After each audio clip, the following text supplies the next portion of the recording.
guys, today we're going to be having a white food party. So let's get started.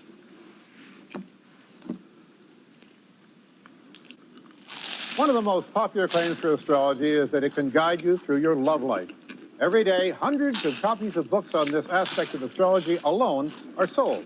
Please welcome my final guest, the author of books such as Love Lives and the Seductive Art of Astrology, Carol Golder.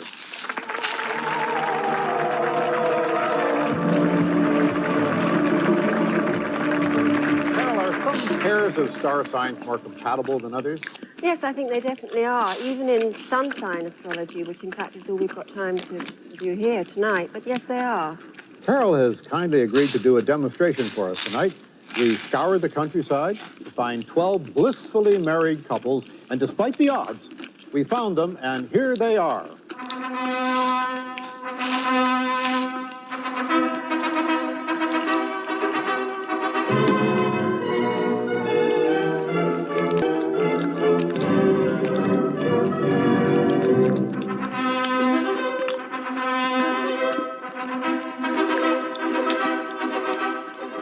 Well, what we have here is one man from each of the 12 astrological signs, accompanied by his better half. Now, gentlemen, please move to your star signs, taking your wives with you.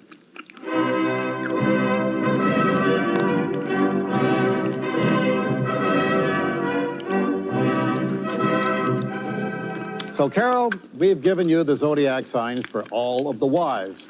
What have you done with this information? Well, I think I've probably broken up a few happy relationships, actually, without meaning to, but who knows? We're soon going to discover.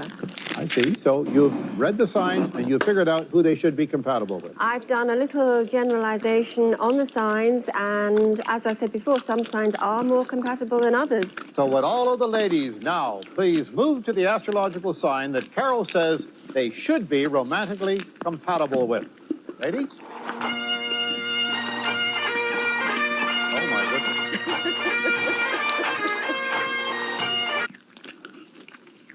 Now, do you think the person in this photo is living or dead?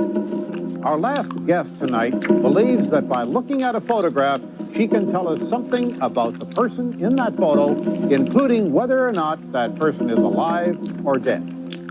Ladies and gentlemen, will you please welcome Agnes Freeman.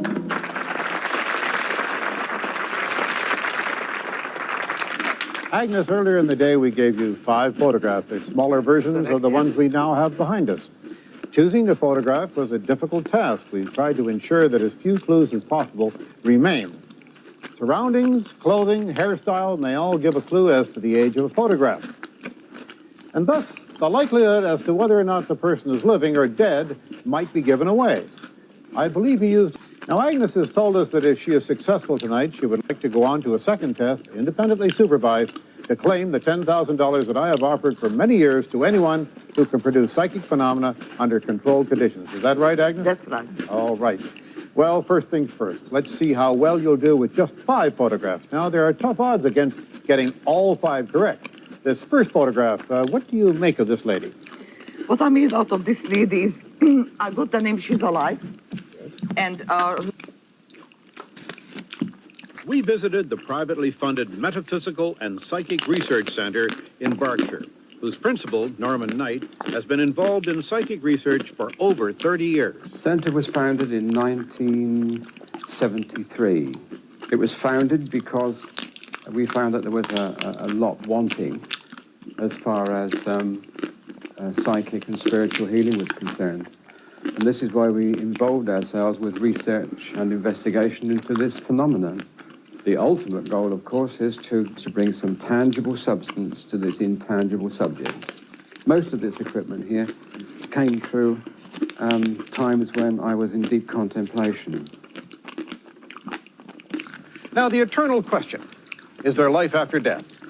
Tonight, we'll be meeting people who say they can look back into the past, reach into the future, and move between life and death. First, is this a picture of a dear departed soul? We begin our quest with a lady who sketches what she believes to be portraits of spirit people, and these are examples of her work. Please welcome my first guest, Coral Polge.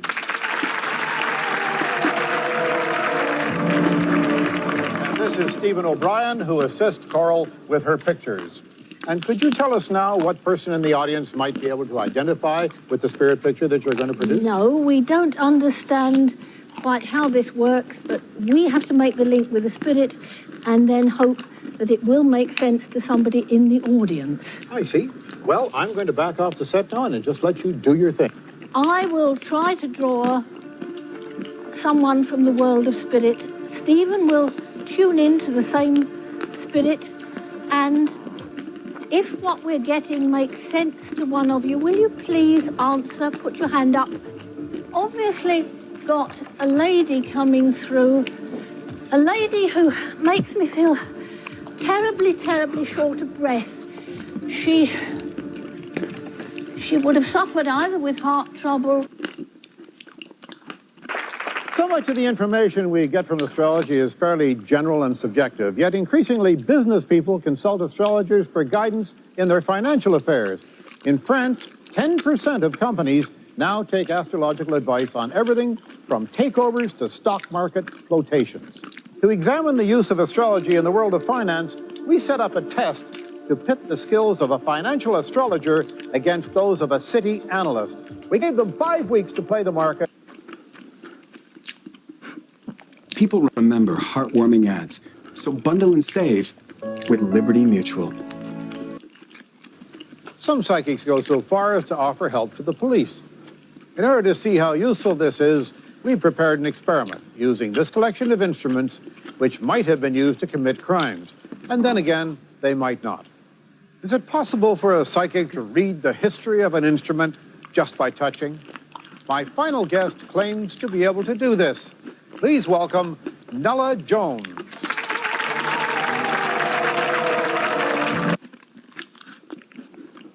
It seems that you can do a lot of reading about writing. Any bookstore or library today offers a great selection of books on personality analysis through handwriting. Though psychometry may not be used in a serious commercial sense, evaluating personality and we've heard many opinions, both for and against, in this vital area of dowsing for good and bad places to live and work. If life and death decisions are also to be based on the results of dowsing, surely we should try to establish once and for all whether it worked reliably. Please welcome my final guest, Clive Thompson. Well, tell us, Clive, what do you do?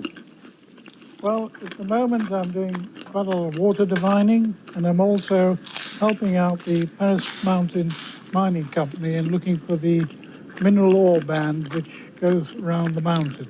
Well, tonight, Clive, you've agreed to attempt to find a piece of zinc ore, like this one right over here, which is concealed under one of the 7 boxes that you see behind us. Is that correct? Yes, that's quite correct. All right, and you're happy to do it this way, are you? I'm happy to do it this way. It's not normal. We work normally in the open, on the mountainsides or wherever, looking for ore. But realizing you're doing a studio one, I'm willing to have a go and see if it works. First, please show us the effect of your dowsing rod on this sample of zinc ore, and we'll just... Righto, James. Now, to explain how the rod works, when you're facing the ore, I don't know if you can see this, but we put a white-ended tip there. It has a slight sideways move when you're there. Take it off, and it dies. It dies, comes in, and it dies again. So to amplify that, I give it a voluntary upward movement. So aim it at the ore, and what you get a large oval form, which is easy to distinguish. If I take it to the side, see it die. I'll close my eyes, bring it in. I can feel it moving. Dead. Well, that seems to be a very dramatic demonstration. Now, will you please try to locate the ore sample taken from the same piece of zinc ore which is hidden in one of the boxes behind us? Of course, if chance alone were operating here, you'd have a 1 in 7 chance of finding the sample at your first attempt. Using guesswork alone, we'd expect you to locate the zinc ore sample by your 3rd or 4th attempt. Good luck, Clive. Thank you very much, James. Right, I'll take